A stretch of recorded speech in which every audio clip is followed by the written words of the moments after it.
Necromancers. Bab 91 sampai dengan 93. Babak 91, bertanya tentang makanan dengan imbalan senjata. Slater meletakkan dokumen di tangannya dan menatapnya dengan serius. Macan tutul emas di samping duduk dan melihat ke atas. Wu Heng tidak menyadari bahaya di sisi lain, tapi pemandangan seperti ini masih sedikit tidak nyaman, jadi dia berkata, "Baiklah, kamu memberitahuku sesuatu." "Apa yang dikatakan?" Slater melanjutkan. "Intuisi wanita. Atau apakah dia berbakat dengan beberapa kemampuan?" Tentu saja dia tidak tahu apa yang Yat lakukan padanya, tapi dia jelas merasakan sesuatu. Wu Heng tidak berpikir terlalu banyak dan berkata dengan santai, "Tanyakan padaku tentang rencana masa depanku. Katakan bahwa aku direkrut olehnya dan dianggap sebagai orang kepercayaan, lalu menyuruhku untuk tidak mudah mempercayai orang lain." Bang gelombang. Slater menamparkan meja kayu dan berkata dengan suara dingin, "Dia sudah mati, dan dia masih berbicara omong kosong." Wu Heng juga kaget dan hampir mencabut senjatanya. Mendengarkan kata-kata Slater, saya merasa bahwa saya salah mengira bahwa Yat sedang membicarakannya. Melihatnya, keduanya tampak memiliki hubungan baik di permukaan, tetapi secara pribadi hubungan mereka lebih buruk dari yang diharapkan. Slater menarik napas dalam-dalam, dadanya yang montok mengembang lalu jatuh kembali. Kemudian dia berkata, "Balai kota mengatakan bahwa Yat membuat penjelasan di sana. Setelah kematiannya, properti di kota Blackstone dan sisa asetnya akan ditransfer kepada Anda. Anda akan diberitahu dalam beberapa hari." Slater memandangnya dengan serius dan berkata, "Tidak peduli apa karakternya, sepertinya dia memperlakukanmu dengan sangat baik. Sebenarnya tidak mengherankan jika harta benda itu dialihkan kepada Anda sendiri. Dengan kata lain, saya sudah lama memikirkan operasi semacam itu." "Ya." Wu Heng mengangguk, tidak bermaksud untuk mengatakan lebih banyak tentang masalah ini, dan terus bertanya, "Sekarang, haruskah aku memanggilmu Diakon?" Slater juga tidak rendah hati. Dia mengangguk dan berkata, "Saya akan mengurus semuanya di sini untuk sementara. Ketika surat penunjukan dari kantor pusat keluar, saya mungkin akan membawa diaken lain untuk menafkahi para lansia. Jika demikian, saya akan melakukannya keluar dari pekerjaan." Dahi hanya mengucapkan, "Ibu," sepertinya suasana tiba-tiba menjadi lebih santai. "Kamu harus menjadi diaken kali ini." Wu Heng tersanjung dengan tepat. Slater memutar matanya ke arahnya dan mengembalikan pandangannya ke dokumen di tangannya. Dong dong dong gelombang. Pada saat itu, ada ketukan di pintu. Yuli menjulurkan kepalanya ke dalam dan berkata, "Bibi, apakah kamu sudah selesai berbicara? Apakah ada yang salah?" "Oh, saya mencari Wu Heng." Slater melirik mereka berdua, bertanya-tanya kapan mereka menjadi begitu dekat. Dia masih berkata, "Oke, pergilah." "Baik, Diakon Slater. Surat pengangkatannya belum keluar, jadi jangan bicara omong kosong. Keluarlah dari ruang belajar." Wu Heng hanya merasa jauh lebih santai. Retret yang disiapkan oleh Yat menyelesaikan kekhawatirannya dengan sangat baik. "Saya hanya merasakan relaksasi." "Apa yang dibicarakan bibiku selama ini?" Wu Heng berkata, "Yat memindahkan rumahnya kepadaku." "Ah, apakah kamu benar-benar anak haramnya?" Yuli sedikit terkejut. "Kamu adalah anak haramnya. Kamu harus lebih percaya padaku. Bagaimanapun, dia merekrutku." Wu Heng membuat alasan dengan santai. Sekarang semua orang berpikir bahwa Yat merawatnya, dan dia harus merespons dengan tepat. "Bagus sekali, kamu punya tempat sendiri, tapi aku masih harus tinggal bersama bibiku yang setiap hari mengawasiku dan membaca buku." "Menyebalkan sekali." Yuli mengeluh dengan suara pelan. "Saya merasa sedikit iri karena Wu Heng bisa memperoleh real estate. Tetapi tidak, seperti orang dewasa yang iri dengan nilainya, dia iri karena memiliki properti sendiri tanpa dikelola oleh orang lain. Saat kamu menikah, kamu bisa keluar dan hidup." Omong kosong apa yang kamu bicarakan?" Wajah Yuli memerah dan dia mengangkat tangannya untuk memukulnya. Properti itu belum atas namanya, dan Wu Heng tidak berani tinggal di sana secara langsung karena takut akan ada masalah di sana. Membawa Yuri kembali ke area keramaian. Setelah memasak mie instan dan menyantap segudang jajanan, Yuli pergi dengan perasaan puas. Wu Heng menutup pintu dan mulai membaca buku keterampilan yang diperolehnya hari ini. Total ada 3 buku, mulailah membacanya satu persatu. Membuka keterampilan, penaklukan mayat. Membuka keterampilan, ledakan jahat. Keterampilan tidak terkunci, bola api. 3 keterampilan dibuka satu demi satu. Kecepatan membuka skill ini tidak mengherankan jika Yat dianggap sebagai seorang jenius sihir. Malam di luar suram, Wu Heng hanya membereskan dan berencana untuk beristirahat. Saya telah mengalami terlalu banyak hal hari ini. Memang benar aku sedikit lelah. Biarkan Basen menjaga pintu untuk mencegah Anel menyelinap ke arah Anda. Tidurlah dan istirahatlah. Setelah berbaring beberapa saat, perintah lain tiba-tiba muncul. Summon, Skeleton Warrior, membuka spesialisasi perangkat entry. Summon, Skeleton Warrior, membuka spesialisasi Spear Specialization entry. Summon, Skeleton Warrior, membuka spesialisasi Spear Specialization entry. Dalam sekejap, Wu Heng menjadi energi. Saat ini, begitu banyak spesialisasi yang dibuka. Tampaknya pelatihan para prajurit kerangka masih sangat efektif. Kemudian, Wu Heng tertarik dengan item spesialisasi peralatan. Tidak banyak yang bisa dipelajari tentang pelatihan kerangka. Selain pelatihan tombak, prajurit kerangka yang tersisa belajar menggunakan generator dan beberapa peralatan dari Li Yahong dan yang lainnya. Seharusnya ada di area ini, dan spesialisasi terkait telah dibuka. Kelihatannya cukup bagus, ini membuktikan bahwa skeleton juga bisa belajar cara menggunakan berbagai peralatan. Juga merupakan hal yang baik. Wu Heng tidak berencana mengunjungi dunia zombie. Tutup matamu dan tidur. Hari berikutnya, Wu Heng datang ke dunia zombie dan melihat tumpukan mayat di antara 2 bangunan. Dia tidak ada di sini, tapi kerangka berkepala besar telah mengambil kerangka biasa untuk membersihkan zombie di sekitarnya. Jumlahnya pun terkumpul hampir 400 orang. Berdiri di depan tumpukan mayat, langsung lepaskan Dead Corps Battlefield. Lingkaran cahaya abu-abu putih menyebar, potongan besar daging dan darah mulai berjatuhan, dan setiap kerangka langsung berdiri. Dalam skill, mayat juga bisa diubah menjadi mayat busuk. Tetapi terdapat bakteri dan penyakit pada mayat yang membusuk, dan begitu Anda memulai perang dengan zombie, Anda akan mudah kehilangan jejak siapa itu siapa. Kerangka lebih baik. Tengkorak itu perlahan masuk ke dalam antrian kerangka. Saat ini, Xiao Fei kembali. Berkata, Paman, Bibi Li Yahong ada di sini. Oke. Wu Heng berjalan keluar dengan beberapa kerangka dan melihat Li Yahong di luar komunitas yang membawa tombak besi. Sebanyak 378 tombak besi. Kata Li Yahong. Wu Heng mengangguk dan berkata kepada kerangka berkepala besar di samping, biarkan kerangka itu mengambil semua tombak besi dan membagikannya ke kerangka itu. Dari komunitas, sekelompok kerangka langsung keluar, mengambil tombak besi dan berjalan kembali ke komunitas. Wu Heng terus menatap Li Yahong dan bertanya, ayo pergi, mari kita lihat makanan apa yang ingin kamu ubah kali ini.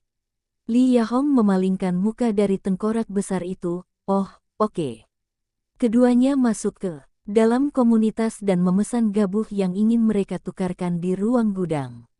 Biarkan kerangka itu dipindahkan ke bawah dan dimuat ke kereta untuknya. Wu Heng melanjutkan, bawalah 10 kerangka tingkat 5.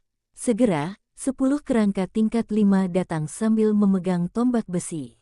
Wu Heng berkata langsung, 10 kerangka ini mengikutimu, 6 di antaranya mengajari mereka mengemudi dan memperbaiki mobil, dan 4 di antaranya menggunakan generator dan peralatan.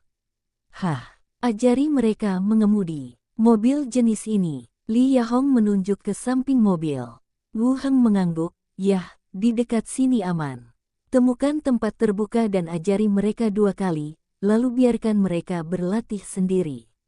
Karena ada banyak mobil, berlatihlah sesukamu.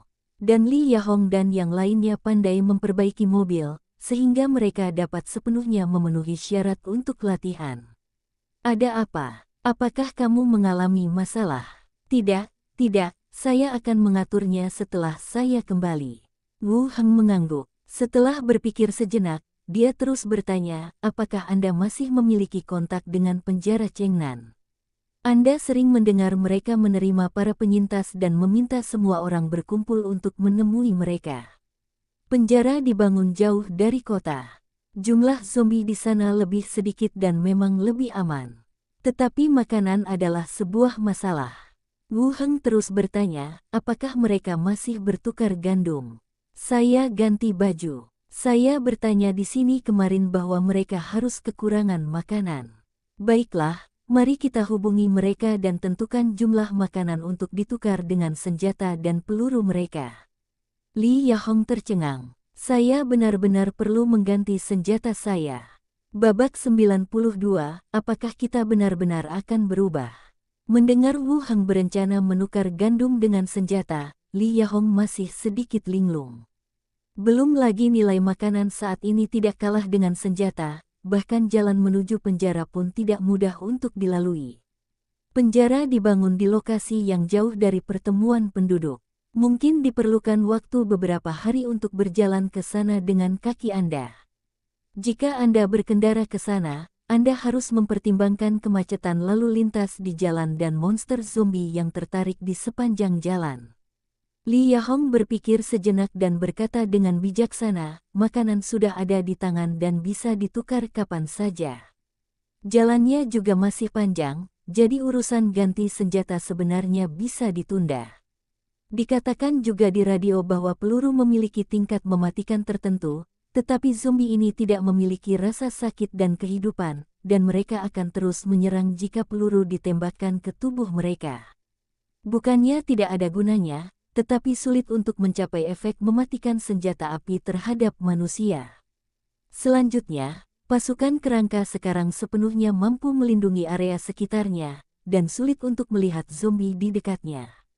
Tidak perlu mendapatkan makanan untuk ditukar dengan senjata. Wu Heng berkata langsung, hubungi saja saya seperti yang saya katakan dan konfirmasikan rasio pertukarannya. Jangan biarkan kami menderita. Li Yahong ingin terus membujuknya, tapi dia menahannya. Meskipun menurutnya pertimbangannya lebih relevan dengan situasi saat ini.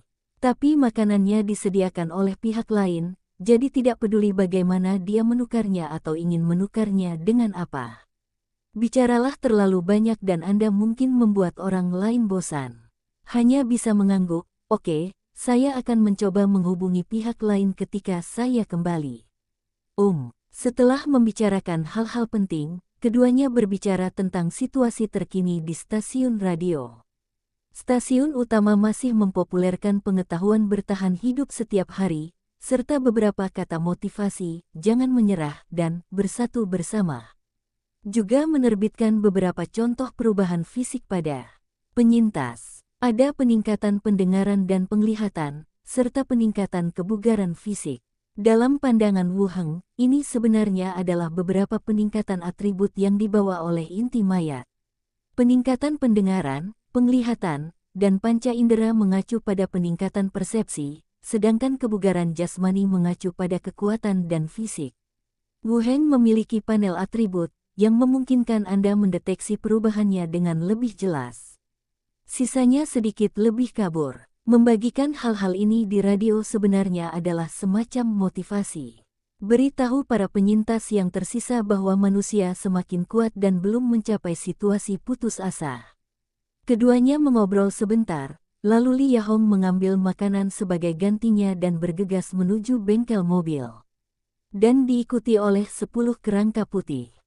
Dekat dengan bengkel mobil, orang-orang di dalam keluar. Ketika mereka melihat 10 kerangka mengikuti Li Yahong, mereka semua berhenti lagi. Saudari Hong, apakah ini kakak laki-laki tertua yang mengirimmu kembali? Qiangzi bertanya sambil melihat kerangka itu. Li Yahong juga melirik kerangka yang mengikutinya dan berkata langsung, yang diatur di sana akan mengajari mereka mengemudi dan memperbaiki mobil selain mengajari mereka cara menggunakan generator dan beberapa peralatan mulai hari ini. Astaga, mata orang lain membelalak. Apa artinya ini? Terakhir kali, kami mengatur 2 orang untuk datang dan belajar tentang generator dan pengelasan. Kali ini mereka akan belajar tentang mengemudi dan memperbaiki mobil. Anggap tempat ini sebagai sekolah teknik. Bisakah mereka belajar menggunakan jari-jari kurus untuk memegang kemudi tanpa terpeleset? Anda tidak dapat menakut-nakuti beberapa orang sampai mati saat Anda mengemudi di jalan raya. Orang itu benar-benar bisa mengetahuinya. Beberapa orang berkumpul, menghindari beberapa kerangka dan berbisik. Li Yahong memiliki ide yang mirip dengan mereka. Rasanya aneh membiarkan sekelompok kerangka mempelajari hal ini. Tetapi pihak lain memintanya, dan dia tidak punya alasan untuk menolak. Oke, ayo ajari mereka apapun yang mereka mau, dan sesekali bantu. Terserah mereka apakah mereka bisa mempelajarinya, kata Li Yahong secara langsung. Orang lain juga mengangguk untuk menunjukkan pengertian mereka. Semakin sering Anda bersentuhan dengan kerangka, semakin sedikit rasa takut Anda. Paling-paling, Anda hanya merasa aneh. Beberapa orang mendorong gerobak dan berjalan masuk, mendiskusikan apakah akan memperbaiki makanan di malam hari. Qiangzi mengikuti di sampingnya, berpikir sejenak dan berkata, "Saudari Hong." Hah, Li Yahong menatapnya. Kamu bilang, kerangka ini telah belajar bagaimana melakukannya, jadi mereka tidak membutuhkan kita lagi. Maksudku, kerangka itu bisa menggantikan kita. Begitu kata-kata ini keluar, semua orang tercengang. Sial, tidak mungkin. Mengirim Li Yahong pergi, Wu Heng kembali ke komunitas. Sudah banyak kerangka yang memegang tombak. Setidaknya terlihat seperti ada banyak tombak, dan terlihat seperti tentara. Sisa kerangka masih dilengkapi pisau dapur. Senjata seperti pisau dapur, selain kelemahan panjangnya, masih sangat efektif membunuh musuh. Setidaknya di antara senjata yang bisa dijarah, lebih berguna daripada pisau buah, palu, del. Tutup pintu di sini dan tutup semua lubang di sini. Wu Heng berjalan mengelilingi komunitas dengan tengkorak besar dan memberi perintah untuk penguatan. Ada beberapa kerangka sekarang. Setidaknya kita tidak bisa menempatkan semuanya di atap. Selain itu, sejumlah besar kerangka yang telah mencapai level 5 memerlukan pelatihan di tempat, jadi kami berencana untuk membuat semua kerangka di komunitas dalam keadaan siaga atau pelatihan. Jadi, Wu Heng memerintahkan Skul untuk mencari jaring besi dan tiang besi untuk meninggikan pagar masyarakat. Keempat pintu ditutup pada waktu biasa dan dibuka saat Anda perlu keluar. Di bawah perintah Wu Heng, sejumlah besar kerangka menjadi sibuk. Langit gelap, pabrik perbaikan mobil Xiaodong. Papan kayu yang menutup jendela semuanya telah dilepas. Membuat ruangan tidak pengap, Li Yahong dan Wang Ke sedang duduk di depan radio, mengobrol dan mendengarkan berita yang datang dari dalam. Keduanya menunggu beberapa saat. Di radio, berita datang dari penjara Chengnan bahwa penjara tersebut dapat menampung para penyintas. Li Yahong mengangkat telepon dan berkata langsung, "Ini adalah bengkel mobil. Apakah orang-orang dari penjara Chengnan ada di sini?" Setelah hening sejenak, sebuah suara datang dari sisi lain. "Ini penjara Chengnan, apakah kamu berencana untuk datang?" Terdengar suara berat seorang pria. Li Yahong mengingat tugas yang diberikan Wu Heng padanya dan bertanya langsung, "Kamu bisa menukar senjata dengan makanan, kan? Berapa rasio pertukarannya?" Tidak ada tanggapan segera dari penjara. Dan banyak orang yang mendengarkan pita frekuensi ini sepertinya telah mendengar sesuatu yang menakjubkan. Bengkel mobil sebenarnya berencana menukar makanan dengan senjata, yang berarti mereka punya banyak makanan. 1.000 kilogram beras, ganti pistol, 5.000 kilogram beras, senapan mesin ringan. Sekantong besar beras di supermarket beratnya 100 kilogram. Dengan kata lain, satu pistol membutuhkan 10 tas. Dibutuhkan 100 kantong senapan mesin ringan atau sejenisnya dalam situasi ini, 100 kantong bisa bertahan lama. Li Yahong melanjutkan, senjata tidak ada gunanya melawan zombie. Sebaliknya, makanan adalah kebutuhan saat ini. Saya merasa rasio pertukaran ini sangat tidak adil.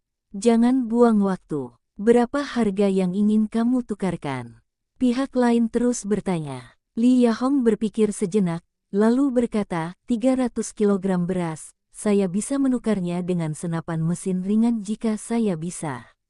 Jika tidak hemat biaya, kita tidak bisa mendapatkan lebih banyak. Dia menjaga harga tetap rendah. Tapi itu juga harga yang menurutnya masuk akal.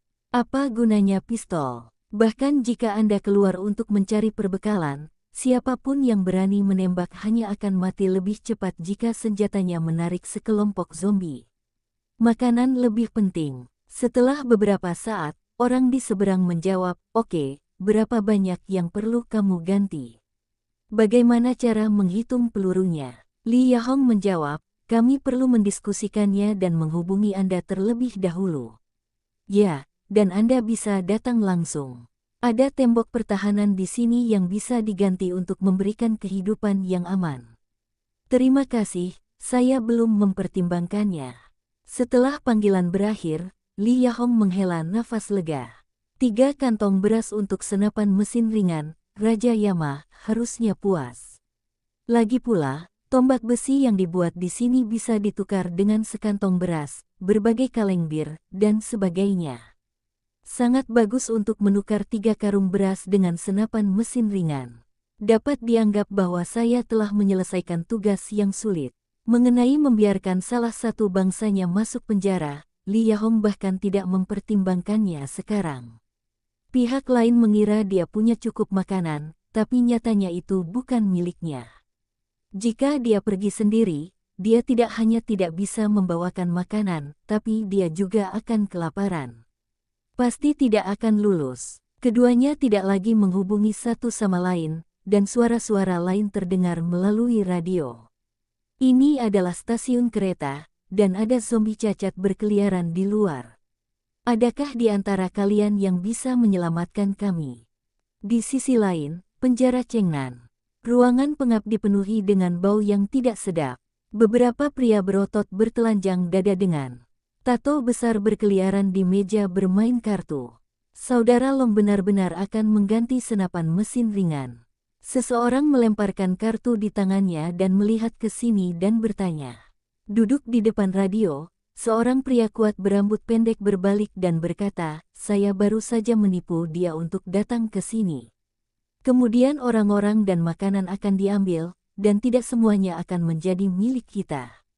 Haha, kita semua mendengar bahwa kakak Long berbohong padanya, tapi hanya kamu yang bodoh. Hanya saja Ikmu tidak secerdas zombie. Cao, tentu saja aku mendengarnya, aku hanya bertanya. Haha gelombang. Pria yang dipanggil Saudara Long memandang ke beberapa orang dan melanjutkan, "Saudara ketiga akan membawa orang keluar besok. Itu akan menjadi metode lama yang sama. Temukan beberapa orang yang tidak beruntung untuk memancing zombie pergi, dan kemudian kembali dengan membawa makanan." "Saya mengerti, Saudara Long." Bab 93, Stasiun Kereta Api. Keesokan harinya, pagi-pagi sekali, Li Yahong menemui Wu Heng lagi dan menjelaskan isi transaksi tadi malam. 3 karung beras ditukar dengan senapan mesin ringan. Wu Heng merasa itu masih bisa diterima. Tetapi agak aneh juga jika pihak lain menyetujui persyaratan pertukaran. Meskipun senjata tidak terlalu efektif melawan zombie, ada pangkalan terbuka untuk melindungi para penyintas. Meskipun jalannya sulit, pasti banyak orang yang pergi ke sana. Senjata adalah senjata paling efektif untuk menjaga ketertiban dan kekuasaan, jadi Anda setuju saja untuk bertukar.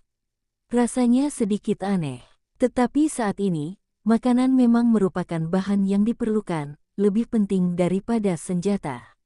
Mari kita lihat di mana kita bisa menemukan truk yang bisa mengangkut makanan dan kerangka. Modifikasi, lalu kita akan pergi ke sana untuk mengganti senjata. Oke, selesai berbicara tentang pertukaran senjata. Li Yahong melanjutkan, "Saya juga menerima pesan bantuan tadi malam. Ada beberapa yang selamat di stasiun kereta lama. Mereka menemukan ada zombie yang cacat di sana. Mereka meminta bantuan melalui radio sebelumnya. Stasiun kereta tua. Di sini memang ada stasiun kereta tua yang direnovasi beberapa tahun lalu. Tetapi orang masih menyebutnya stasiun kereta tua. Zombie cacat tingkat berapa mereka? Wu Heng terus bertanya. Saya tidak tahu. Pihak lain hanya mengatakan sepatah kata pun dan kemudian tidak menghubungi saya lagi. Dia mungkin dalam masalah. Oke, bersiaplah, ayo pergi ke stasiun dan melihat-lihat. Kebetulan tidak ada target hari ini, jadi mungkin ada baiknya kita pergi ke sana dan mengumpulkan inti mayat. Bagus. Setelah persiapan singkat, Wu Heng memimpin tim kerangka keluar dari komunitas dengan cara yang hebat. Masuk jalan utama dari selatan dan berjalan sepanjang jalan menuju stasiun kereta. Biasanya hanya membutuhkan waktu sekitar 20 menit berjalan kaki ke sana, namun lebih cepat jika menggunakan mobil. Sekarang pasukan kerangka maju, dan ada zombie yang mengganggu, jadi kecepatannya jauh lebih lambat. Wu Heng dan Li Yahong juga berjalan kaki, tetapi karena kerangka berkepala besar bergerak lambat, mereka harus membawa kerangka berkepala besar di bahu mereka. Kedua kerangka itu saling terhubung, seperti raksasa berkepala dua. Sepanjang perjalanan, barisan kerangka menimbulkan banyak suara. Zombie terus bergegas keluar dari toko-toko di kedua sisi jalan, menerjang tim kerangka dengan gigi dan cakar mereka. Untuk menghindari bertambahnya korban, perlu untuk berhenti dan bertahan dari serangan zombie. Kami berjalan sekitar 1 jam. Ada stasiun kereta di depan. Li Yahong menunjuk ke gedung di depan dan berkata,